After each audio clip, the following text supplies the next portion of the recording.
Welcome to B9 news. నిజం మా ism.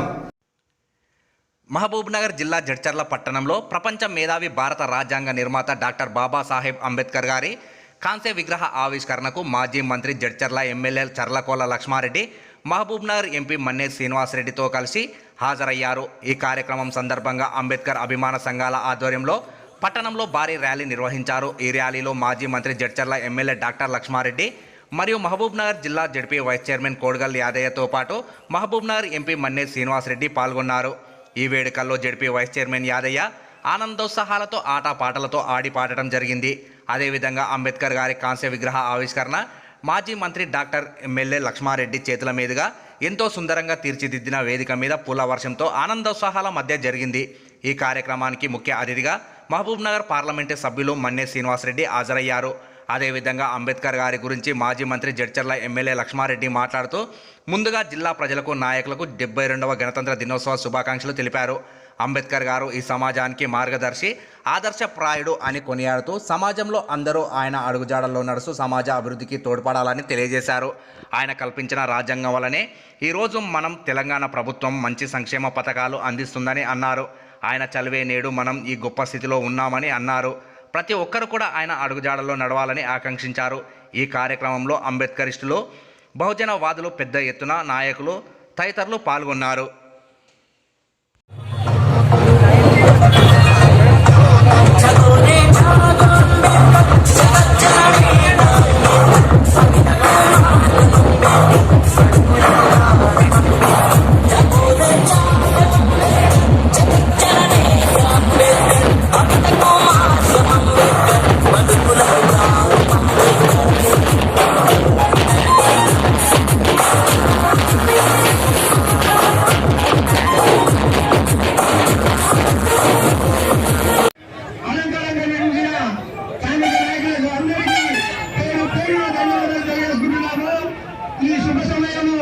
ఈ యొక్క మంచి సమయము మనకు ఎంతో అత్యుత్తమైనది.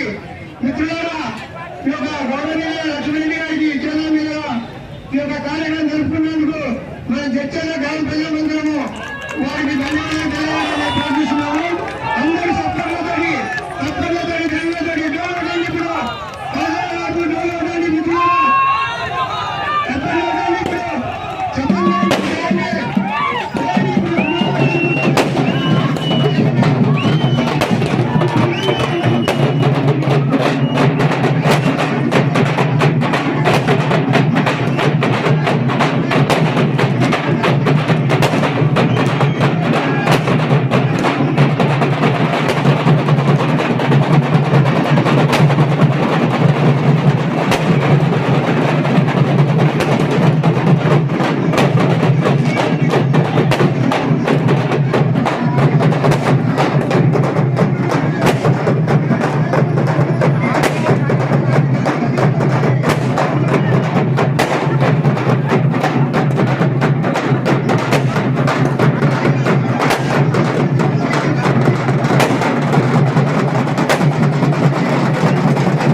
బిఆర్ అంబేద్కర్ విగ్రహ ఆవిష్కరణకు ముఖ్య అతిథిగా హాజరైన మాజీ మంత్రివర్యులు, ప్రస్తుత శాసనసభ్యులు డాక్టర్ శ్రీ అట్నాయక్ గారు, అదేవిధంగా వైస్ చైర్మన్ పార్టీ శివకుమార్ గారు మరియు వాజా నాయక్ గారు, సుదర్శన్ గౌడ్ గారు మరియు వేదిక ఇచ్చిన ప్రతి ఒక్కరికి పేరు పేరున ధన్యవాదాలు తెలుపుతూ, అదేవిధంగా పత్రికా మిత్రులకు మరియు సభకు హాజరైన ప్రతి ఒక్కరికి పేరు పేరున ధన్యవాదాలు తెలుపుతూ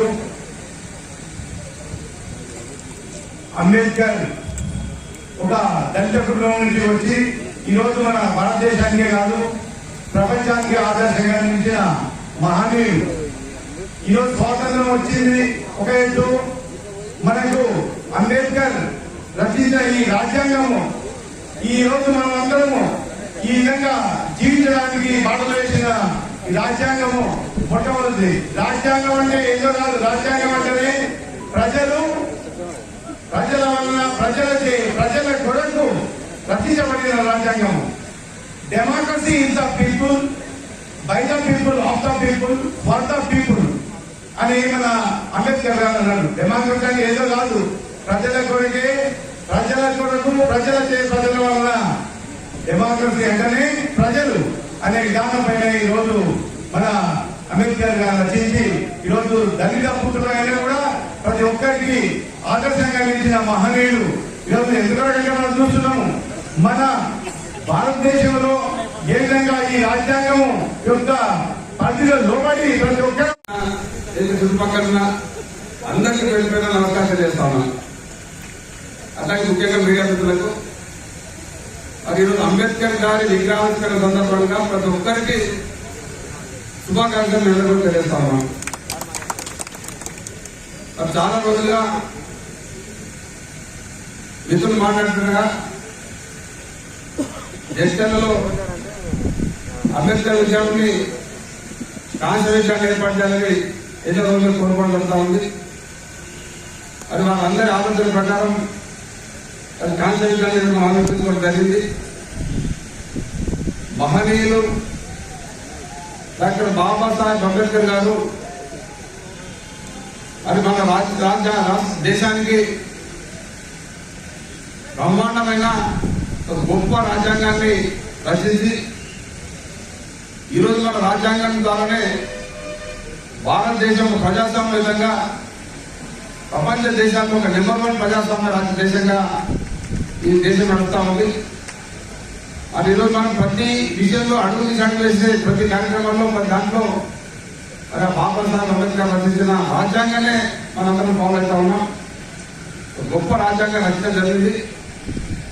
అతను మహనీయుడు. మరి నాయకుడు చెప్పినట్టుగా ఎవరో కొందరికి చెందిన వాడు కాదు అతను. మరి మన అందరి నాయకుడు మహనీయుడు. మన అందరం కూడా కలిసి అతని విగ్రహావిష్కరణ కానీ జయంతి కానీ జరుపుకోవాల్సిన బాధ్యత అందరి ఉన్నది. మరి వాస్తవానికి చాలా ఇప్పుడు గవర్నమెంట్ కూడా చాలా చేంజ్ వచ్చింది. అనుకో 20 ఏళ్ల ముందు 15 ఏళ్ల ముందు అంబేద్కర్ గారి ప్రోగ్రాం అంటేనే కొంతమంది ఉండి ఎవరిష్టం వచ్చినట్టు వాళ్ళు మాట్లాడే పరిస్థితి ఏర్పడతాము. ఎవరితో కొందరు దూషించడము ఇంకో రకంగా జరిగేది. యువతలు కాకుండా అంబేద్కర్ గారి ఆశయ సాధనే ముఖ్యంగా ఆశయ సాధన లక్ష్యంగా ప్రభుత్వం మాట్లాడుకుంటూ ఉంది. వాస్తవానికి మనం ఏ మహనీయుల విగ్రహాలను ఆవిష్కరించుకున్నా, ఏ మహనీయుల జయంతి ఉత్సవం జరుపుకున్నా దాని ముఖ్య ఉద్దేశం ఏంటంటే ఆ మహనీయులు ఏదైతే మనకు దారి చూపిందో, ఆ మహనీయులు ఏదైతే దారిలో నడిచిందో అదన్నీ మనం పాటించాలనే స్మరణ చేసుకొని దాన్ని పాటించాలనే ఆలోచనతోనే అది కార్యక్రమం జరుపుకుంటాం. అది విగ్రహావిష్కరణ జరిగితే ఆ విగ్రహాన్ని చూసినప్పుడల్లా అతను ఆశయాలు మనకు గుర్తుకు రావాలి, అతను చేసిన కార్యక్రమాలు గుర్తుకు రావాలి. దాన్ని మనం అందరూ ఆచరణ పెట్టాలి. ఆ రకంగా మనం అందరూ ముందుకు పోవాలి, అందరూ బాగుపడాలి. అంబేద్కర్ గారు ఎప్పుడైనా సరే అందరూ బాగా చదువుకోవాలి, అందరూ మంచిగా ఉండాలి, కలిసిమెలిసి ఉండాలి, కుల మత రైతుల సమాజం ఏర్పడాలని కోరుకోవడం జరిగింది. ఆ దిశగా ఈరోజు ఆ రకంగా ముందుకు పోవాలి. అట్లాగే ముఖ్యంగా చిన్న రాష్ట్రాలు అయితేనే అట్టడి వర్గాలకు లాభం అవుతుంది, చిన్న రాష్ట్రాలు బాగుంటాయని ఆ రోజు అంబేద్కర్ గారి ఆలోచన చేసిందో ఆ ఆలోచన విధానానికి అనుగుణంగా మన ఇప్పుడు ప్రస్తుతం ముఖ్యమంత్రి కేసీఆర్ గారు తెలంగాణ రాష్ట్రం రావాలి, తెలంగాణ రాష్ట్రం వస్తేనే ఈ రాష్ట్రంలో ప్రతి ఒక్కరికి లాభం రావాలని ప్రాణాలకు తెగించి తెలంగాణ పోరాడి తెలంగాణ రాష్ట్రం సాధించడం జరిగింది. ఆ తెలంగాణ రాష్ట్ర సాధనతో ఇక్కడ అందరూ పాల్గొనడం జరిగింది. మరి మనందరూ అదృష్టం తెలంగాణ రాష్ట్రం సాధించుకున్నాం. సాధించుకున్న తెలంగాణలో మరి అట్టడుగు వర్గాల ప్రజలు బాగు దిశగా దేశంలోనే ఒక రాష్ట్రం, ఒక నెంబర్ 1 రాష్ట్రం ఈరోజు ముందుకుపోతాము. అన్ని రకాల కార్యక్రమాలు అభివృద్ధి కావచ్చు, సంక్షేమం కావచ్చు, సాగునీరు కావచ్చు, మంచినీరు కావచ్చు, దేని తెలిసినా మన రాష్ట్రాన్ని ముందుకు పోతాం.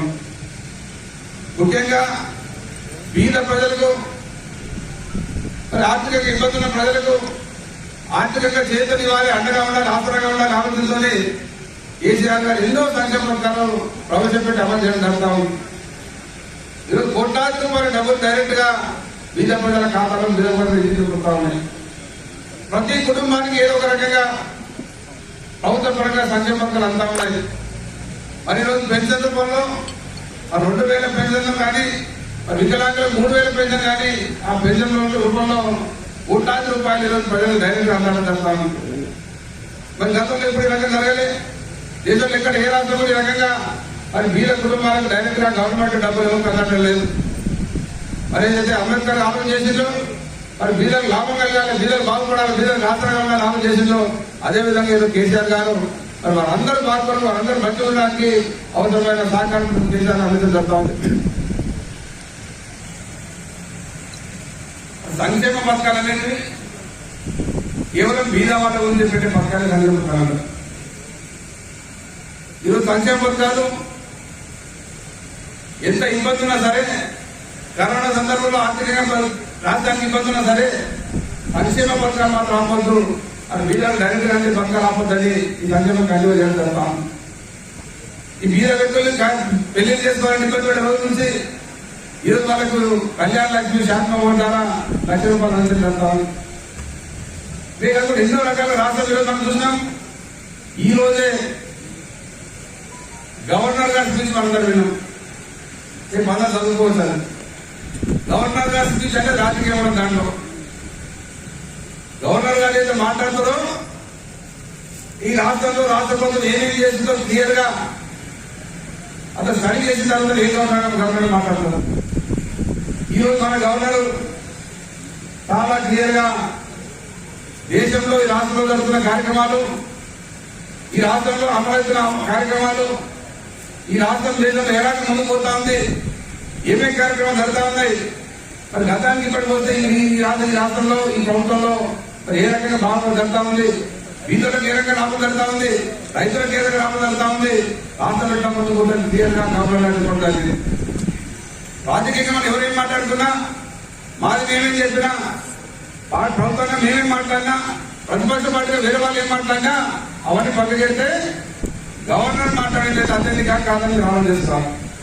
ఇలా గవర్నర్ గారిని మాట్లాడిన ప్రతి మాట మీరు వినాలి, ఆలోచన చేయాలి. మీరు ఈ రోజు దాన్ని చూడకుండా పేపర్లో చూడండి, టీవీలో చూడండి, గవర్నర్ గారు రాష్ట్రంలో జరుగుతున్న అన్ని కార్యక్రమాలను క్లియర్ గా చెప్పడం జరిగింది. ఆ దిశగానే ఈరోజు రాష్ట్రం ముందుకు పోతా ఉంది. భారతదేశంలో ఎక్కడ లేని కార్యక్రమాలు రాష్ట్రంలో జరుగుతా ఉన్నాయి. దాని అందరిలో మీరు అందరూ చూస్తా ఉన్నారు, అర్పిస్తా ఉన్నారు. అట్లాగే మరి అభివృద్ధి కార్యక్రమం మన జడ్చర్ల సంబంధించి కూడా అభివృద్ధి ఏ రకంగా ముందుకు పోతాం మీరు అందరూ చూస్తా ఉన్నారు. దానికి ఇప్పుడు మనం గుర్తున్న స్థానం ఎదుగుతున్నాం. ఈ రోడ్డు పరిస్థితి గతంలో ఎట్లా ఉండేది, ఈరోజు బ్రహ్మాండంగా రోడ్డు అనేది సెంటర్ లైటింగ్ పెట్టుకొని డివైన్ పెట్టుకొని అందంగా తీసుకోవడం జరిగింది. పక్క పాత బాధ పోవాలంటే పాత బాధ అంటే వదిలిపెట్టే పాత బాధ పరిస్థితి పడతామండి. ఈరోజు పాత బాధలు కొత్త బాధలు తయారు చెప్పుకుంటూ ఛానల్ అందరూ చూస్తున్నాం. జడ్చర్ల అభివృద్ధి చేస్తాం కానీ ఇంకా బ్రహ్మాండంగా ఇంకా అభివృద్ధి చేసి జడ్చర్ల పట్టణాన్ని ఈ చుట్టుపక్కల ప్రాంతంలో నెంబర్ 1 ప్రాంతంగా నెంబర్ 1 పట్టణంగా తీర్చిస్తామని తెలుస్తాము. చెప్తే టైం వస్తుంది. మనం లైటింగ్ పెట్టే తొందర అయిపోతుంది. ర్యాలీ లేట్ అయింది, 5 నిమిషాలు అయిపోతున్నాం.